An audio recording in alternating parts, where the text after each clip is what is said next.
Pandian store சீரியலில் today எபிசோடில் நம்ம கோமதி இருந்துட்டு இவ ப்ரெக்னெண்ட்டாக இருக்கான்னு சொல்லி வீட்டில் கொண்டு போய் நிப்பாட்டினா வீட்டில் இருக்கிறவங்க முதல்ல இவளை ஏற்றுப்பாங்களா? இவ ப்ரெக்னெண்ட்டாகவே இல்லைன்னு சொல்லி அடித்து சொல்லுவாங்க. மீனா இதெல்லாம் நம்மளுக்கு தேவையில்லாத வேலை அப்படின்ற மாதிரி சொல்லிக்கிட்டு இருக்காங்க.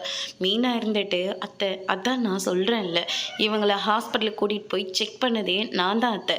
எப்படி அத்தை இவங்க ப்ரெக்னெண்ட்டாக இல்லைன்னு ஏன் வாயால் நான் சொல்ல முடியும்? இது என்னால் வீட்டில் சொல்ல முடியலன்றதுக்காக தான் நான் உங்களவே வர வச்சாத. உங்களுக்கு சொல்லி புரிய வச்சா கண்டிப்பாக நீங்கள் வீட்டில் சொல்லுவீங்கன்ற ஒரே ஒரு நம்பிக்கையோடு தான் அத்தை நான் உங்களை இங்கே கூட்டிகிட்டு வந்தேன். அக்கா அவங்க செஞ்ச தப்பை உணர்ந்துட்டாங்க. ஆனால் இந்த தப்புக்கு முக்கிய காரணமே அவங்களுடைய அம்மா தான். அவங்க பொண்ணோட வாழ்க்கையை பற்றி கூட அவங்க கொஞ்சம் கூட யோசிக்காமல் இஷ்டத்துக்கும் நம்ம குடும்பத்தை வச்சு இவங்க பழி வாங்கிட்டு இருக்காங்க. ஆனால் மயிலக்கா இனிமேல் இவங்க பக்கமே இவங்க போகவே மாட்டாங்க. அவங்க சுயமாக ஒரு வேலையை பார்த்துப்பாங்க. அத்தை நீங்கள் தான் அக்காவுக்கு உதவி பண்ணணும் அப்படின்ற மாதிரி மீனா வந்து சொல்லிக்கிட்டு இருக்காங்க. எனக்கு என்னமோ இது சரியாக படலை மீனா அப்படின்ற மாதிரி சொல்லிக்கிட்டு இருக்காங்க. அத்தை யோசிச்சு பாருங்க, இந்த இடத்துல நானோ இல்லை ராஜியோ இருந்தால் உங்களால் ஏற்றுக்க முடியுமா? முடியாதில்ல.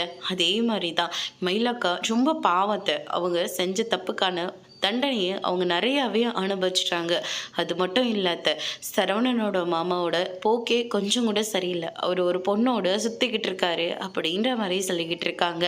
அதோடு இன்னைக்கான பிரம்ம முடிச்சிருக்காங்க.